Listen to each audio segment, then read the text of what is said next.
It's very important to us on the following respect. The first is that the diaspora is the anchor of our struggle. You know that there's been an assault to the authentic opposition in Zimbabwe thanks to the captured courts. So the diaspora has played a very pivotal role in funding and supporting our struggle from abroad. Secondly, the diaspora obviously has been very critical in the mobilization of not only themselves but also for Zimbabweans and their families who depend upon them. So our Go Out to Vote campaign is going to be pivoted in and around the role of the diaspora. We also expect that the diaspora is going to be mobilizing each other to come and vote. Majority of them came home to register to vote, but they're also preparing to come and vote because they're going to be playing a critical role, but more importantly to defend our victory. Because in Zimbabwe, the problem has not only been just about participating in the election, but making sure that we foster a democratic transition so that we have a citizen government. So the diaspora is going to be very key and pivotal. You know that we're going to be deploying more than 44,000 agents across the country. So these are the people that are going to be coming back home to anchor our struggle, to anchor the democratic transition in Zimbabwe. So the diaspora is very important to us. They've held forth, they've supported our struggle. And we are making sure that once we do that, that victory means that they are coming back home. Our industrialization program, our governance and economic turnaround program is about making sure that we create jobs for these people so that they come home. Because it's not good to be in a foreign land. Everyone wants to be home. They are here because of the difficulties in our country. And that's why we are making sure that we create jobs. This time, if you read our document, this is going to be unveiled very soon.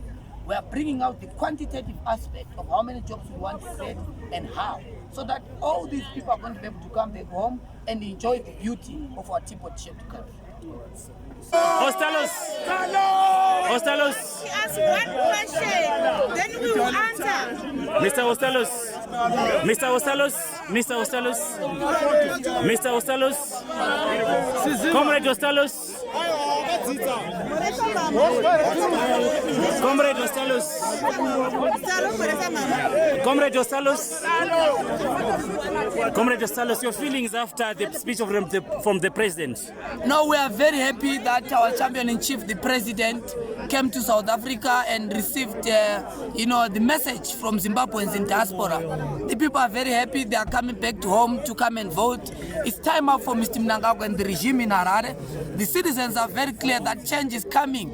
And as young people, as Zimbabweans, we are prepared to surrender ourselves before we surrender this very democratic project. Thank you very much. Thank you so much, Mr. Ostalos. Change Radio Zimbabwe. Thank you.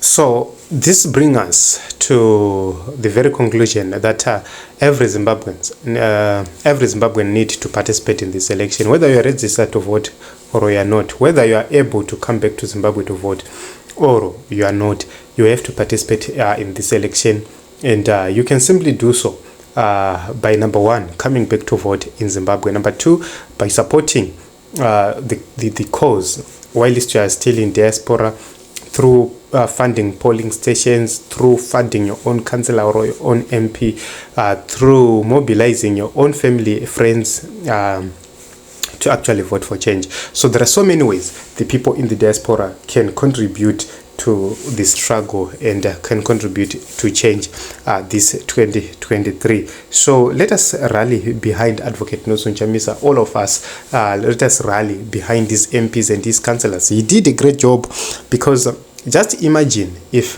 he had failed to field candidates, who was going to do that on our behalf?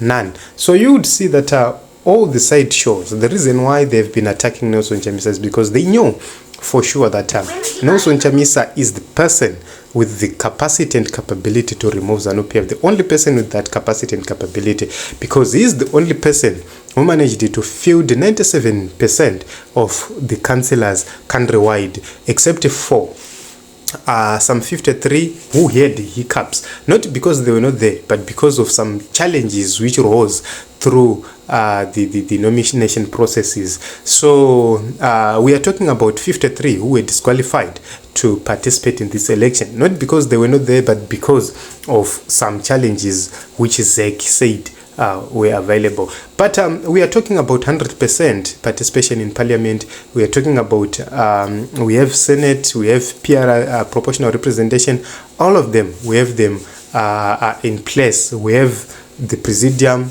fully backed Honorable Tendai Biti leading the presidential campaign, or the main campaign, which shows that we have a great team, we have a good team. So let us all rally behind Advocate Chamisa, vote for change and support change in the nation of Zimbabwe.